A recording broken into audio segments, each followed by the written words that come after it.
Father, your word reveals details about the future, things that you want us to know. For your people, this revelation is comforting because you promised to keep us from the wrath to come. But for the unsaved, this same revelation is a terrifying warning. Your son told his disciples that the tribulation would be the worst time in history. Your prophet Ezekiel was there with Daniel in Babylon, and you revealed through him in Ezekiel 33:11, you have no pleasure in the death of the wicked. And we know that the Antichrist will deceive many, just like his father the devil. You call the lost to turn back from their evil ways and turn to you before Christ returns. In Jesus' name, amen. Well, last week we looked at the events that happened in between the 69th seven and the 70th seven in God's prophecy. We're living in that gap today. It's the time period between the Pentecost and the rapture, what we call the church age. And we compared what Daniel said about the 70th week, what Jesus said, what Apostle John said about the 70th week, the 7 years of tribulation right before he returns. And then we talked a little about how prophecy helps to strengthen our faith. So today we're picking up with the last verse in Daniel chapter 9. This is verse 27 that describes that 70th seven, the 70th week of years.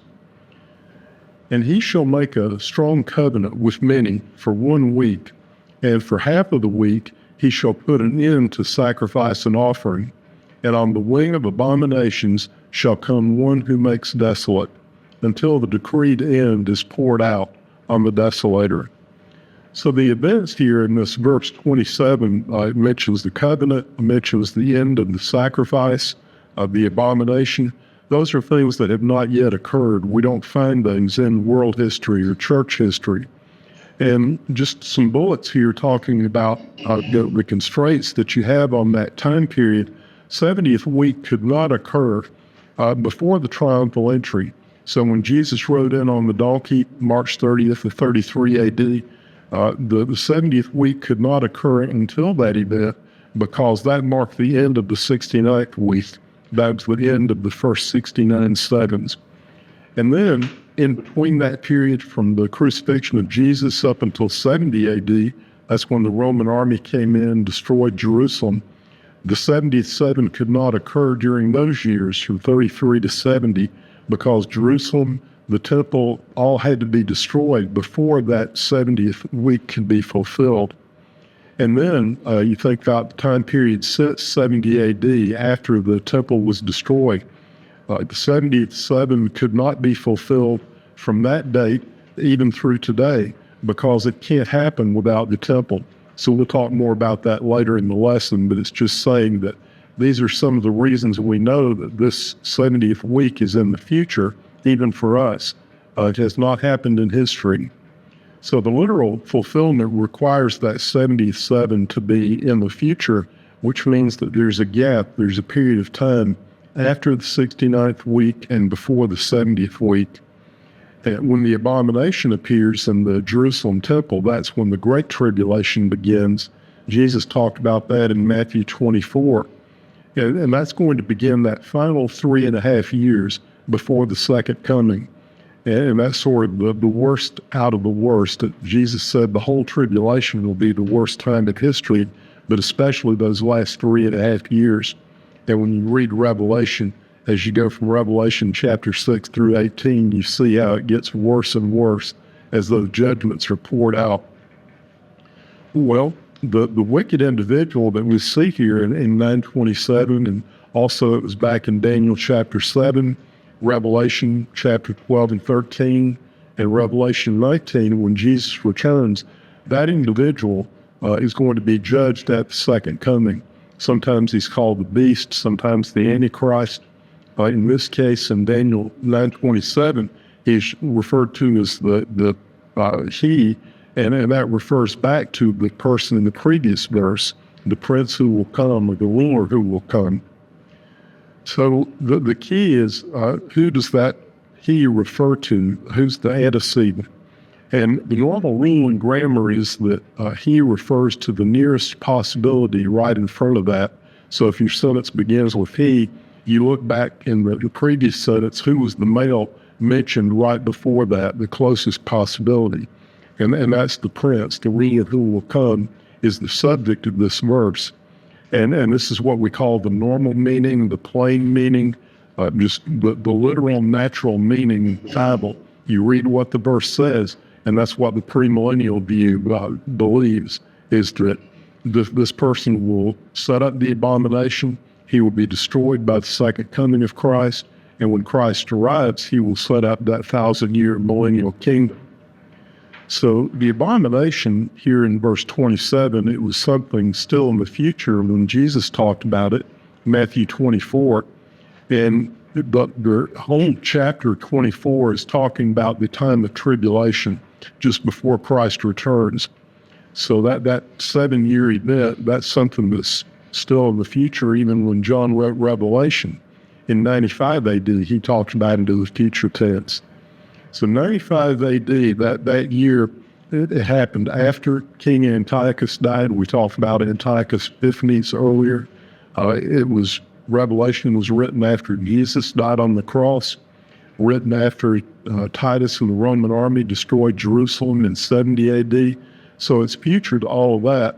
And the reason I emphasize that is that if you look at other interpretations of Daniel, you'll see some books that say, oh, this was fulfilled by Antiochus, or this was something that happened when Jesus was on earth, or it's fulfilled in 70 AD when the Roman army destroyed the city.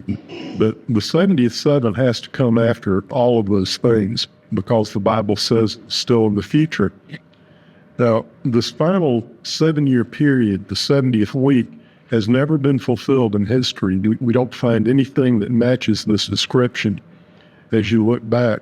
And if it had been fulfilled in the past, that would mean that the Jews in Israel would be holy, that they would be worshiping in a restored temple, their transgressions would be finished, the years of mourning would be ended, because back in verse 24, God said, those are the purposes. This is why I'm doing the 77s for Israel, is to accomplish all those purposes.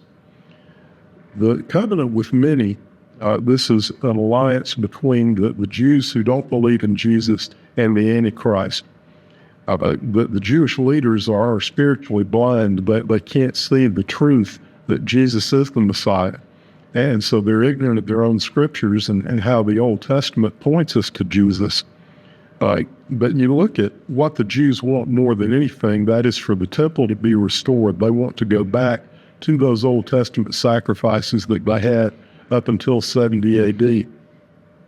And anytime you have someone that's trying to negotiate a deal or a peace treaty between some parties, what they'll try to do first is figure out what does this side want the most and what does this side want the most. And they figure out how they can deliver those things that both sides want the most, and then they dangle it in front of them. And they say, here it is, here's the thing that you want the most. Now I need you to give up just a little bit, and you give up a little bit, we're going to move to the center, and that way you both get what you want the most. And so that's what the Antichrist can do. He offers them the temple, what they want the most. And so they make a deal with the devil because they believe he is the long-awaited Messiah. They believe that the Antichrist is the one that they've been looking for. They think he's the Messiah instead of Jesus. So Israel's going to think that they're in the millennial kingdom. They're thinking that the Antichrist is the one who's come to deliver them, and that he's establishing his kingdom. But then one day they wake up and they'll realize that they're in the tribulation. Instead of being in the coming of their Messiah, they're in the worst time in history, and that they've been tricked. So you see the irony here. Israel is going to forsake all of the covenants that they had with the true God in the Old Testament. And instead, they're going to sign this new covenant with this ruler, and this ruler represents the people who destroyed Jerusalem and destroyed their temple back in 70 AD. Now, the end of the sacrifice in the middle of that 7-year period, that could not refer to Christ on the cross. That's one of the other alternative explanations, interpretations people think. But the sacrifices continued, so even after Jesus died in 33 AD, temple sacrifices continued, and everything went on as it had through the Old Testament until the Romans came and destroyed the temple in 70 AD. So this point about sacrifices cannot be stopped, this one is very important. I'll go ahead and tell you that it will be on your final exam. Paul can confirm that. Sacrifices cannot be stopped unless the temple exists. So you have to have a temple in place. They're doing sacrifices, and then one day the sacrifices get stopped. But that requires the temple to be there. And the temple cannot be desecrated unless the temple exists. So it has to be there in order for this to be literally fulfilled. And that's what I say, that the words that Jesus spoke in Matthew 24, the last half of that chapter, it can't be literally true unless the temple is rebuilt. So we're waiting, we're expecting for the temple to be rebuilt in Jerusalem during those 7 years before he returns at the second coming. Now, Jews have been back in Jerusalem since 1948. The nation of Israel was reestablished after World War II, and some Jews live there, but not all the Jews. They're still dispersed. They're still scattered. Many Jews live in New York. Many Jews live at other places around the world. So they're not fully restored to their land. But the Jews who are there today are preparing to restore that sacrificial system. They have the animals, they have the sacred vessels. All those things are stored, and they're all waiting for the one who they believe will be the Messiah. And when he comes, they're going to reestablish that and build the temple. Even the priests, if you see Jewish people named Cohen today, Cohn, those are the descendants of the priests, and those are the ones who are qualified through the bloodline to serve as priests when they restore that temple. But these sacrifices, once they do start back, it would be an abomination to God, because Christ was the once-for-all sacrifice. He is the one who completely satisfied and fulfilled the law, and now there's no more need for these animal sacrifices, and you can read all about that in the book of Hebrews. So the abomination that causes desolation is something that includes the stopping of the daily sacrifice. And we'll see more about that as we get into Daniel chapter 12. Turning now to the back, this is page 84 in the handout. The abomination of desolation, that's going to include some kind of idol or image that's set up for the people to worship. It'll be on a wing of the temple. And when that happens, once the idol appears, the Jews will flee. They'll realize that it was a false message, that it was a trick, because the Antichrist is going to require everyone to worship that image or die. It's a death penalty if you don't follow that law. And that will occur 42 months before Christ returns at the second coming. So I'll read some of the verses here about that. Matthew 24, verse 15, where Jesus said, "When you see the abomination of desolation spoken of by the prophet Daniel standing in the holy place, flee, run away when you see that." And in Revelation 13, verse 14, he shall make an image for the beast and cause those who would not worship the image of the beast to be slain. The 2 Thessalonians 2, verse 3, the man of lawlessness, who is also the Antichrist, the beast, the prince or the ruler who will come, who opposes and exalts himself over every so-called God or object of worship, takes his seat in the temple of God, proclaiming himself to be God. So he waits for the temple to be built, and once it's all ready, then he moves everyone out of the way and says, I'm the one you should worship. And he takes over the temple. So Antiochus, the king of Syria, back in Daniel chapter 8, in verse 9, he's just a small preview of how the Antichrist will persecute the Jewish people during the tribulation. You remember at that time, this was in 168 BC, he came in, sprinkled the blood of the pigs on the altar and desecrated the temple, and then killed many of the Jews, tens of thousands of the Jews at that time.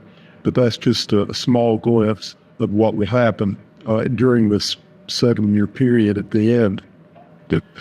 Now, the end that's decreed for the Antichrist is going to be fulfilled, and that will happen in Revelation 19, verse 20. This is the second coming of Christ, where he returns to the Mount of Olives. It's his visible return to earth, along with the armies of heaven, the saints and the angels. And then all of the enemies of God will be destroyed at that point. So I wanted to wrap up today talking about why should we study the 70 weeks? Why does this matter? What's practical application for us? It helps to compare this with the 490 rebellious years that happened before Daniel. You remember that there was a violation of this law in Leviticus, which said that the people had to let the land rest once every 7 years. Then farm the land for 6 years, and then the 7th year the land should rest. They had ignored that law for 490 years, which means that they owed the land 70 years of rest. And when they reached that point, God's like the lifeguard in the swimming pool. He blew the whistle and said, that's it, everybody out of the water. It's obvious you're not going to obey me. So the only possible way for God to get the 70 years of rest for the land was to take the Jews out of it. That's why they were sent to Babylon. And it was a timeout. They went and stood in the corner for 70 years, and when that was fulfilled, then it was time for them to come back. But that was the reason. So that's one purpose, looking back at those years and why they got into that mess. Now, the 77s is another period of 490 years in the future where God continues to purify his people. So it shows us that God has not forsaken his people. He's not forgotten his promises to the Jews. During this church age, God's plan for Israel has been temporarily set aside, but he will return to his people and he will keep those promises. Second thing is that it shows that there was a purpose for the captivity where God claimed those 70 years of rest. And then the captivity also broke this bad habit. The Jews had been falling into idol worship. Some of them involved in Baal worship and the Ashur poles and things that you read about in Jeremiah and some of the other prophets. That was never again a major issue for the Jews. They did continue to struggle with other sin. They did not accept Jesus when he came as their Messiah, but never again was idol worship a major problem after they came back from that captivity. They'd kind of gotten their fill of it. It's like when you eat too much candy, you sit there and eat the whole bag of Halloween candy, and then you might go for a few years without taking another bite. But they saw how evil it was. And the synagogue was born at that time in Babylon, so it's what we would think of as house churches, but in small groups of believers gathering together, like Daniel, Shadrach, Meshach, Abednego, Ezekiel. The true believers that were in Babylon would gather and worship the true God. They did not go to the temple in Jerusalem because it had been destroyed by Nebuchadnezzar and the army. And during the captivity, this is when Ezra brought together all of the scrolls that we think of as the Old Testament, the books that had been written up to that point. There were a few more written later, like Malachi, but most of the Old Testament was there.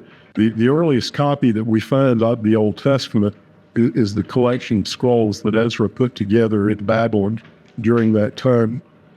And we've talked about how the events during the first 69 weeks were literally fulfilled. All of that came true. Jesus came in on the donkey to the very day that God had said. And so you can be confident the 70th week is also going to be literally fulfilled. It's not just a symbolic representing something else. It's what God said is what will happen. It's just still in the future. And Daniel's vision, these 77s for Israel, it covers 2,400 years altogether so far, and it's still continuing until Christ returns. It began in the time of Nehemiah, 444 BC. He got his decree to go back to rebuild. That was the beginning of 69 sevens.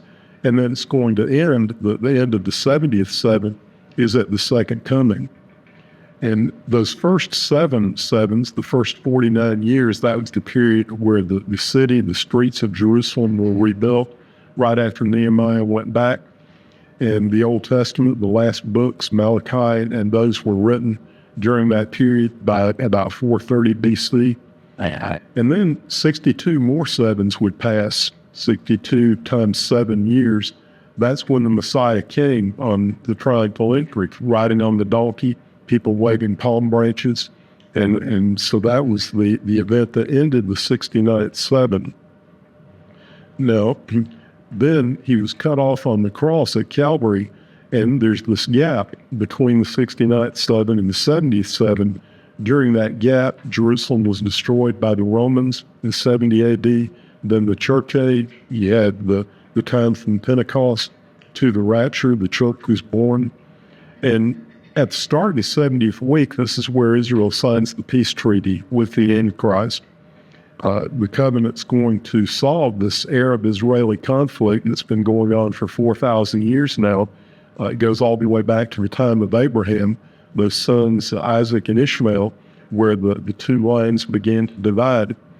And for 3.5 years, the Antichrist is going to honor this treaty. So they get a deed, they rebuild the temple there on the Temple Mount, right beside the Dome of the Rock, the mosque that stands there today. And so the Antichrist provides security, and he protects, and he allows that project to move forward. But then when we get to the end of those first 3.5 years, that's when the temple is ready and the Antichrist comes in and takes over. So the temple will be rebuilt, the sacrifices will be restored. And what the Orthodox and Jewish rabbis teach is that the temple cannot be rebuilt until the Messiah comes. So this is exactly what they're looking for, and Satan knows it. He knows right where they're vulnerable, their blind spot, that he can deceive them by bringing someone who claims to be the answer to all of their problems.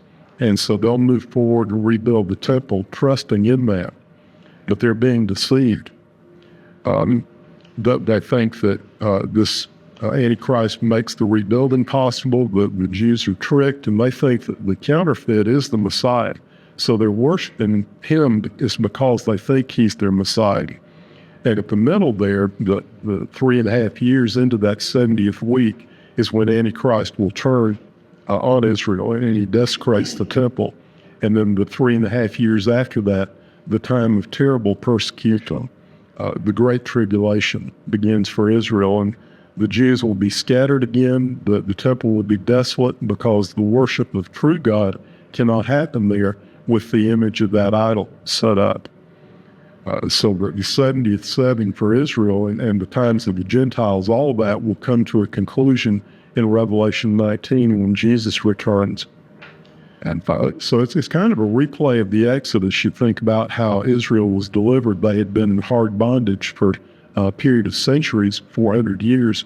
And then Moses comes and he delivers them out of that. And then Pharaoh is judged, and Pharaoh's army, the parting of the Red Sea, where the Jews cross on dry land, but then Pharaoh's army chases them. The water collapses and drowns Pharaoh's army. So it's a picture in Exodus of what will happen when Jesus returns, that Israel will be oppressed for a time, then they'll be delivered out of that, and their enemy, the Antichrist, and all the enemies of God will be destroyed when he returns. Moses is the picture of Jesus as the deliverer. So the last point here, why are the Jewish rabbis forbidden to read the book of Daniel? They used to think of it as the most highly treasured book, and describes the ones who would be able to record the Old Testament, make the copies in Hebrew. They would work all their career, and they would work all the way up until they got to the most favored, highest ranked position where they would be allowed to copy the book of Daniel. But now they won't even read it. They're forbidden to read it. And especially this part, these last 4 verses in Daniel chapter 9, that's a big mistake. If they read that, they're thrown out. And it's because those 4 verses, the last 4 verses we studied at the end of chapter 9, more than any other passage in Scripture that we find, shows us that our Messiah has already come. And they've missed him. But they will recognize him. They will see him when he comes again. They just missed him the first time. Next week, we'll begin Daniel chapter 10. That's Daniel's final vision, where he sees the glory of God. And chapter 10, it gives us a glimpse of the unseen war, the war that goes on between the angels and the demons in the spiritual realm. Chapter 10 is also kind of a background and preparation leading us into chapter 11, which is the most detailed prophecy that we find in the whole Bible. So I hope to see you then.